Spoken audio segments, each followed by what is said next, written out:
met plein la gueule. Hein. Ah ouais, moi je savais pas qu'il y avait BFM TV juste en face de France Télé, tu vois. Ouais, mais c'est ça qui est fort. C'est ça qui est fort. Et ici, en fait, t'as un quartier médiatique, il y a tout le monde. Il y a CNews en face, il y a LCI pas loin. D'accord, ok. Donc ça explique un petit peu plus pour moi. Ah, moi, le touriste, le touriste à Paris, là, clairement. La maison de la radio, c'est de l'autre côté de la Seine là-bas. Enfin, voilà. Ok. Après, malheureusement, si on était vraiment des milliers ici, on aurait plus de poids, tu vois. Bah, alors, le but, ce serait quoi? Ce serait de rentrer dans les médias et de dire quoi, en fait? Bah, là, le collègue Sylvain, lui, il est sur la destitution de Macron de manière légale. Dénoncer les crimes de Macron. Ouais. Il a financé la Syrie, même en étant ministre du budget. Ouais. Il a bombardé la Syrie sans l'avis du Parlement. Ouais, tout ça, ouais, je suis au courant, t'inquiète. Tu vas bien? Ouais. Salut. Et ben voilà, nous on est sur la destitution de Macron et après le projet qui serait bien, moi je trouve, ce serait gouvernement de transition par plébiscite citoyen. Ouais, on est d'accord. D'une manière ou d'une autre, constituante. Ok. Ouais, tu vois la chose que je te réponds après coup, camarade. Ouais, bah clairement, destitution de Macron, bah ouais, bien évidemment. Mais ça, c'est pas. Là, si on vient dans les médias, c'est pour dénoncer l'outil médiatique de propagande. Si on veut destituer Macron, on va sur les Champs-Élysées avec tout le monde pour montrer que en masse, on veut destituer Macron. Mais si on vient devant les médias, c'est pour s'occuper des médias et du problème des médias et du problème que les médias causent dans la société française en manipulant, en mentant et en propageant de la fake news, de la propagande pour monter la sauce de la guerre civile en France. Donc faut bien cibler et puis rester bien concentré sur nos cibles. On réécrit tout quoi. Et qu'est-ce que tu penses Sans du fait vouloir prendre un langage belliqueux. un peu les réseaux pédocriminels Ça, c'est les tribunaux populaires, quand on les aura écrits dans notre constitution, si tu veux, il y en a qui vont manger. Ouais, alors très bien, dans les tribunaux dans les tribunaux populaires, pas les balles populaires, les tribunaux populaires, clairement, bien sûr, mais même dans les tribunaux normaux, j'ai envie de te dire, il n'y a rien à faire de plus dans la justice. Arrêtez de vous compliquer la vie, il n'y a pas grand-chose à changer dans la société française, en fait. Hein. C'est pour ça que vous vous fourvoyez quelque part, oui, dans les tribunaux populaires, etc. Non, la justice telle qu'elle est, sauf tu dégages la franc-maçonnerie pour toujours. Et plus aucun franc-maçon dans la magistrature ou dans le droit, plus jamais. Même pas pour inspirer des lois, les lois, elles seront inspirées par la loi divine, par le Christ, par la foi. Et ça se fera en totale paix, c'est ce qui va d'ailleurs apporter le total apaisement entre les juifs, les musulmans et les chrétiens en France. Après, si les sionistes en Israël, ils ont envie de faire la guerre, etc., c'est leur problème. Mais Israël, en ce moment, Netanyahou, il pleure. Netanyahou, vous voulez un petit peu de nouvelles internationales? Parce que là, de nouveau, on fait du franco-français, on se regarde le nombril entre français. Mais ce qui se passe à l'international, c'est que Bibi Netanyahou en Israël, s'il bouge encore une oreille, Israël, elle va se faire dégommer. Et tout leur plan de laisser les grands coqs se battre entre eux, etc., ça va juste s'inverser totalement sur leur gueule. Pour la petite nouvelle, sur les sionistes d'Israël.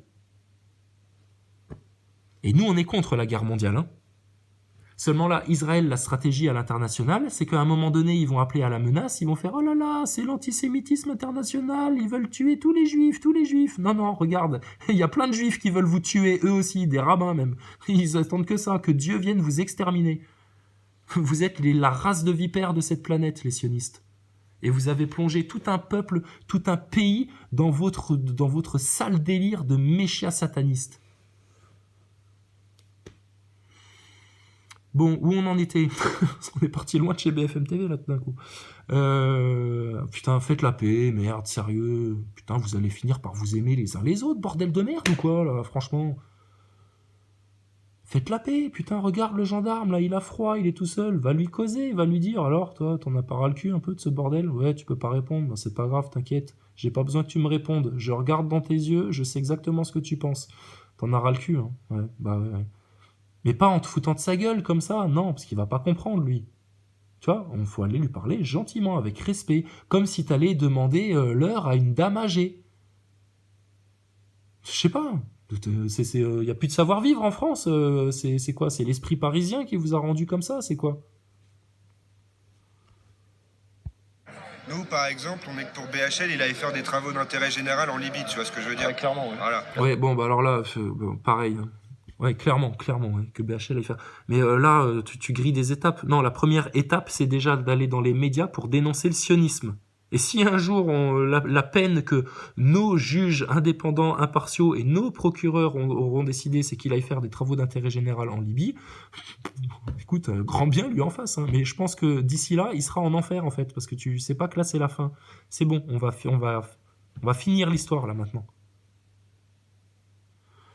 Donc ça va pas se passer. Donc juste là maintenant, là non, c'est BHL, il faut dénoncer le sionisme qu'il a proféré en France et les guerres qu'il a déclenchées. Et ça maintenant, s'il y a des journalistes qui font l'impasse sur ça, putain, pour expliquer la situation actuelle en France, mais sérieux, mais changez de boulot, hein, changez de boulot. Allez plutôt ramasser tous les papiers, tous les merdes là qu'il y a sur les trottoirs de Paris, hein.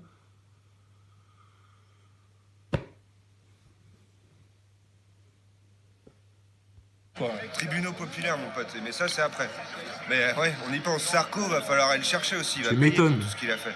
Et il y en a plein. Mais c'est pour ça que tout le système, regarde, même Tapi, il est soupçonné d'avoir tapiné pour Macron en venant faire le pseudo-soutien aux Gilets jaunes. On va voir comment ça se passe. On l'accuse de rien, nous. Mais quand on lui soumet la remarque, il s'énerve très fortement et bizarrement. Puis c'est quand même étonnant que M. Tapi, il ait également des dossiers avec M. Macron, donc on l'accuse pas, mais on devient très suspicieux en France, c'est ça le problème. Et ça aussi, ça va pas mettre la France dans un bon climat. Ah bah non. Hein, l'ambiance des années 30, t'as vu comment on te l'amène, hein, un petit peu de samba, un petit verre de vin rouge, et hop là, c'est parti. Sionisme international événementiel, juste pour vous. Vous voulez un cortège de camions de police pour votre bar mitzvah? Il n'y a qu'à demander. Avec des mitraillettes? Mais pas de problème, madame. On vous les offre. On vous calcule même pas la TVA. Pour BFM TV, on fera n'importe quoi. Pour protéger le média de masse propagandiste, on est prêt à tirer sur la population française à balles réelles. Mais on venait pas tout détruire dans les bureaux, etc. C'est pour ça qu'il faut pas rentrer en force, en pétant les portes, en rentrant à 100 comme des bourrins dans les locaux. Faut téléphoner, faut prendre rendez-vous, faut insister tous les jours, tout le temps, toutes les minutes, qu'on se relaye devant chez eux, qu'on foute des pancartes avec écrit sionisme international, médias de masse, propagande, les juifs ne sont pas sionistes et les sionistes ne seront jamais juifs. Regarde, le genre de truc que tu peux faire, c'est rameuter tous les clochards que tu trouves autour et tu leur dis, maintenant, on va vous installer un campement ici, près de chez BFM TV. On va vous mettre des tentes et vous allez être bien là, hein, d'accord? On va prendre soin de vous un petit peu pendant 15 jours. Mais venez tous ici. Il faut que ce soit une auberge espagnole, un campement de gitans devant chez BFM TV et chez France TV. Et ça tombe bien, ils sont voisins. Il n'y a qu'une rue entre les deux. Et il y a déjà un cirque qui est installé. Donc, installez les tentes, hein. On va camper chez eux. Qu'on foute des pancartes avec écrit sionisme international, médias de masse, propagande, les juifs ne sont pas sionistes et les sionistes ne seront jamais juifs, la Torah dégueule les sionistes. Moins vulgaire, hein, mais enfin on s'est compris dans l'esprit. Hein. Voilà. Ah ouais, ça change en France. Mais pour l'instant, ouais, ça change. Je connais les réseaux pédocriminels. Moi, je suis un peu là pour peut-être pédo, tout ça. Je suis un peu là-dedans aussi. Malheureusement, c'est des sujets pas efficaces à l'heure actuelle. Tu crois? Bah, en tout cas, au niveau du grand public, si tu veux, parce que là, les gars, complot, nanana, vaut mieux être factuel. On destitue Macron. Voilà, vaut mieux être factuel. Bah c'est ça le piège, parce que en étant factuel, comme tu le dis, en fait, tu joues dans leurs règles du jeu et tu vas te faire baiser la gueule. Non, je crois que c'est ce que je vais te dire juste après. Les réseaux pédophiles, l'intérêt de ça, c'est que ça, on peut le prouver, que ça existe, que c'est réel. Il y a des dossiers, il y a des photos. Tu parles de wanted pédo. Même s'ils n'ont pas tous les dossiers hyper machin, etc., il y a d'autres associations qui s'occupent de ça, et t'inquiète, il y a assez de choses à leur mettre sous le nez pour leur dire, voilà ce qui existe actuellement, qu'est-ce qui se passe?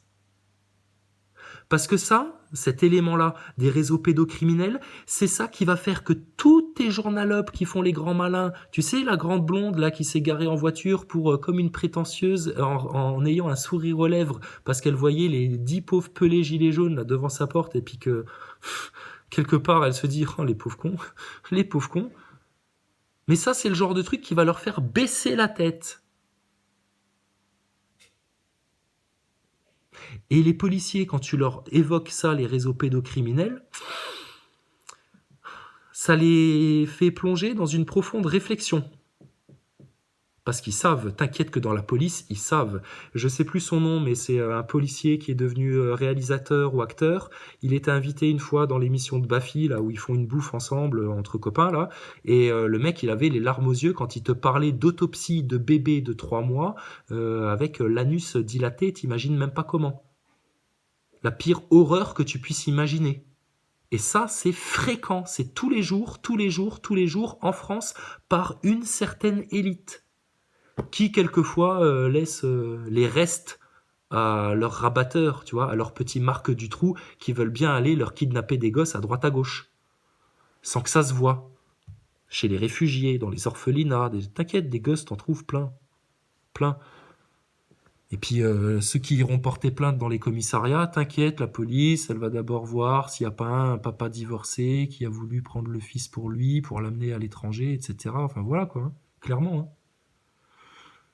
Donc c'est couvert comme ça. Il y a des francs-maçons dans la police qui couvrent ces trucs-là. Il y a des francs-maçons dans les merdias qui couvrent ça, qui n'en parlent pas. Mais ils viennent des fois en mode porte ouverte de la franc-maçonnerie te tenir des discours pour te dire oui, la franc-maçonnerie a apporté toutes les bonnes influences dans la société, toute la démocratie, tout, et tout ce merdier-là en fait au final. T'as vu ça? C'était un piège. Mais la plupart des francs-maçons, ils en ont pas conscience de ça. Parce que le journaliste à lunettes de chez LCI, il me l'a dit ça. Il me dit, ouais, mais moi je connais des francs-maçons. Ah non, ou c'était un autre, je sais plus. Enfin bref.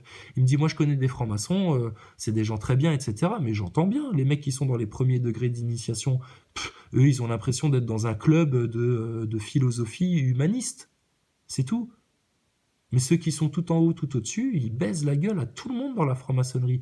Et ils les manipulent très très bien et de manière très occulte. C'est presque de la sorcellerie, c'est de la sorcellerie d'ailleurs. Ils les manipulent pour les amener à causer ça dans la société, le chaos. Ordo ab chaos. T'as jamais eu un billet d'$1 entre les doigts? Petit journaliste de chez LCI? T'as jamais vu le logo qu'il y a sur le dollar? Ordo ab chaos. Tu sais ce que ça veut dire? L'ordre viendra du chaos? Tu crois que c'est juste une phrase comme ça, qui a pas trop de sens, pas trop de signification? Mais c'est devant tes yeux. C'est tellement gros, tu vois, que tu le vois pas. De la même manière que c'est tellement gros, tes merdias qui manipulent la conscience en France, que tu peux bosser dedans tous les jours, tenir la caméra pour eux tous les jours, et toi, t'as l'impression de faire du journalisme parce que tu joues à Tintin fait des reportages dans les rues de Paris. Te vexe pas, mais putain, faut arrêter maintenant. Hein. On va vers une constituante. Après, chacun a ses sujets, tu sais. Ouais, bien sûr, ouais. Mais... Et tu peux montrer ma gueule parce qu'on s'est vu sur place, etc. Et puis que t'as bien une petite photo de ma gueule chez BFM TV pour dire, regardez les thèses qui sont tenues par ce genre de gens, etc. Si vous faites ça, je vous téléphone dans l'heure et vous avez intérêt à m'inviter sur le plateau pour que je vienne me défendre. Donc calmez-vous là maintenant. Ah ben on va le faire comme ça, on va voir s'il met ses menaces à exécution. T'inquiète pas, ça se passera toujours autrement que comme moi je l'ai prévu, vu que c'est Dieu qui décide. Aujourd'hui, moi je l'avais pas prévu comme ça du tout chez BFM TV, mais j'en suis pas du tout mécontent. J'ai appris des choses, c'est très bien, et ça avance. Et c'est tant mieux. Donc arrêtez d'être des sales cons orgueilleux de partout dans la caste là qui se croit tellement supérieur à tout le monde parce que, quoi, t'as fait Sciences Po? Et alors? Tous les gens qui font Sciences Po sont incapables d'analyser la situation telle que nous l'analysons sur cette chaîne. Parce que je suis pas du tout le seul à avoir cette analyse. On est beaucoup et on est de plus en plus. Et ça va pas s'arrêter. Ah bah attends, tu crois quoi? Les gens, tu leur proposes le paradis ou l'enfer? Tu crois qu'ils sont assez cons pour choisir l'enfer? Ah bah non, ils vont choisir le paradis, très clairement. Et ils ont bien raison. Et ça commence ici et maintenant. Il suffit de se tourner vers Jésus-Christ, sincèrement, d'un cœur profond, et d'adorer Allah plus que tout, Dieu. Est-ce que tu crois pas justement que parce que là, moi ce que je constate, c'est que le gros problème en fait qu'on a actuellement, c'est que les médias ils font leur propagande, ils montent la tête des policiers. Moi je suis allé discuter tout à l'heure avec un policier et puis il me disait les gilets jaunes, on sait pas trop qui ils ciblent. Et je sais pas si tu as écouté Castaner là quand il disait oui les gilets jaunes cherchent à s'en prendre exclusivement à vous, force de l'ordre, etc. Il leur monte la tête. Ah oui. Eux bêtement ils y croient. Maintenant si dans les médias, je veux dire tous les journalistes là ils font un peu les malins, donc là Pascal Pro il crache des vins, il pète du sucre sur le dos. Apathy il tourne un petit peu sa veste parce qu'il s'est fait un petit peu épingler sur internet là. C'était pas super mais bon. Alors, moi je l'ai trouvé super le truc de l'internaute là sur Apathy. Je trouve qu'il a été droit au but, clair, net, etc. Toi, je pense que t'as pas trouvé ça super parce que non, c'est parce que tu dis il a pas été assez au fond des choses. Putain, mais t'aurais voulu qu'il dise quoi de plus?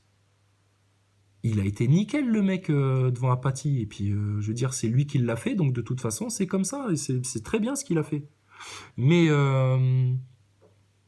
ouais, Apathy, excuse-nous, hein, on s'acharne pas sur toi parce que effectivement, je trouve que tu as, enfin, ce que je vois comme titre vite fait sur Internet, parce que tu vois qu'on a vraiment plein d'autres choses à foutre. Hein. J'ai l'impression qu'effectivement, tu commences un peu à un peu te calmer sur les gilets jaunes. C'est très bien. Fais un peu du journalisme, fais un peu de l'objectivité, sois un peu critique dans tes analyses et sois surtout courageux. Hein. N'aie pas peur de remettre en question le système qui te nourrit. Parce que si tu fais ça, tu seras beaucoup mieux nourri encore après. N'aie pas peur, arrêtez d'avoir peur les journalistes de perdre vos petites places.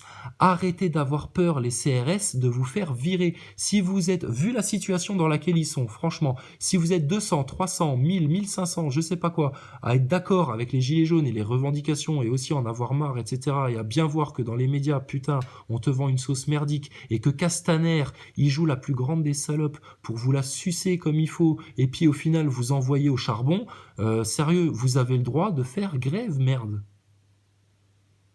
Votre boulot, vous allez le perdre.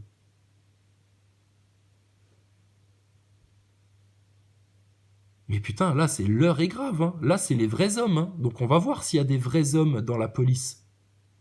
Les vrais hommes dans la police, c'est ceux qui oseront maintenant ouvrir leur bouche, parler et dénoncer ce qui se passe et aller contre les ordres. Sans être des séditieux, hein, vous resterez dans vos fonctions pour assurer l'ordre. Si vous voyez des casseurs, des mecs qui viennent avec des haches dans les manifestations ou des espèces de tordus, etc., bien sûr. Mais de la même manière, si vous voyez dans vos rangs à vous un mec s'amuser au flashball ou une petite unité, etc., mais dénoncez-les, putain. Vous êtes responsable du chaos, hein, sinon hein, vous aurez aussi une lourde charge à porter. Ouais, fallait le faire quand même, c'est bien. Moi j'ai bien aimé. Il aurait pu mieux faire, c'est ça que je veux dire. Mais c'était déjà bien de le faire. C'était déjà très bien. Il n'y a rien à redire. Mine de rien, là dans les médias, je pense que Apathy, ça fait un certain le truc qu'il a fait, l'internaute, c'était très bien. Leur poste de journalistes qui nous racontent l'info, qui nous racontent leur propagande, leurs mensonges, leurs fake news, etc. Voilà, ouais, qui créent l'info. Mais si à un moment donné, on fait leur... Ouais.